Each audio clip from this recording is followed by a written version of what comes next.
offering only the finest in PC enthusiast apparel. Awesome Sauce shirts are not only threaded, they're hyper-threaded and come factory overclocked. Get yours today at the Awesome Sauce store.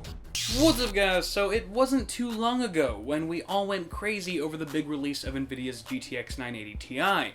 But fast forward a month or so, and we're still seeing a handful of custom variants pop up from add-in board partners, keeping the hype of Nvidia's latest card ever so real. And with the promise of better thermals, lower acoustics, and more performance, it's not hard to see why. So today I'll be taking a look at the GTX 980 Ti AMP edition from Zotac. Zotac's AMP signature indicates the card has been factory overclocked. This one in particular sees a core clock increase to 1051 MHz and a boost clock to 1140.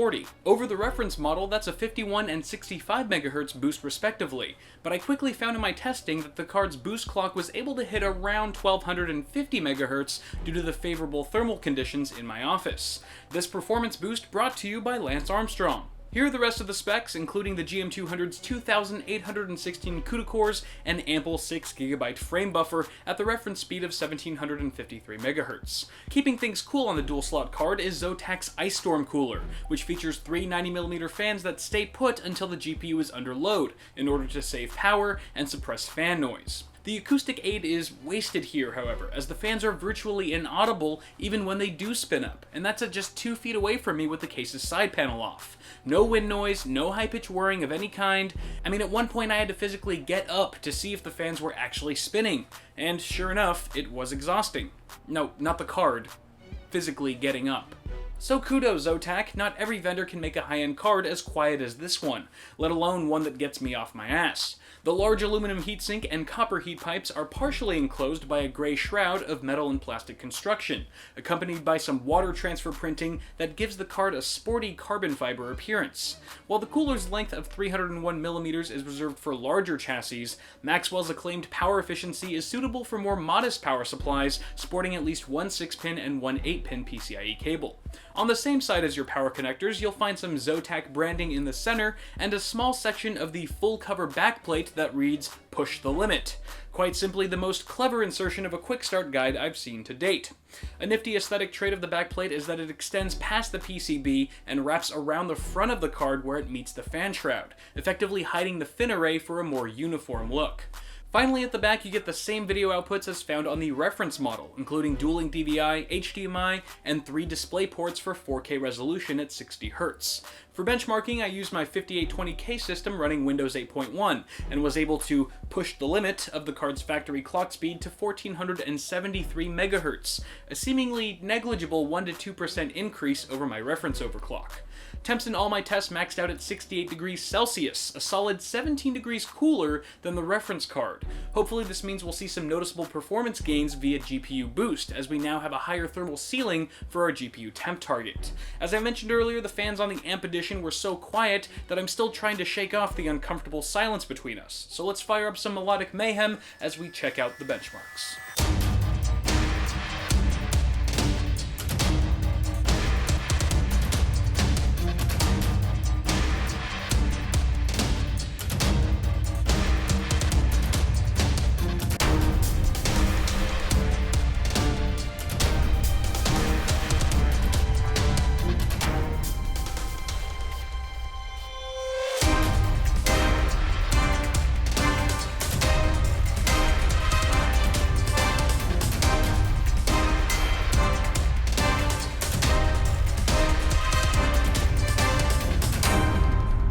As you can see from the results, both cards stay competitive at 4K with the exception of a 19% lead for the AMP edition in Metro Last Light. Once we drop down to lower resolutions, however, Zotac takes home some landslide victories that are a clear indication of its overclocking prowess, aided in large by its ability to stay 26% cooler on average than the reference model. I'm still on the notion that single GPU cards won't be fully ready for 4K until 2016, which by that I mean we'll see consistent average frame rates topping 60 FPS on most maxed out AAA titles. In the meantime, the GTX 980 Ti can churn through 1440 with ease, and the influx of Quad HD G-Sync monitors makes this combo all the more compelling for us gamers. Now as for Zotac's AMP Edition, this is the first custom variant of the 980 Ti that I've personally spent any time with, so I honestly can't compare it to other offerings from competing AIB partners. What I can tell you is that it blows the reference model out of the water in 3 of what I consider the big 4 characteristics for any video card, being performance, thermals, acoustics, and power consumption being a wash in this case. It's a shining example of why we wait the extra month or 2 after the reference card's release to market.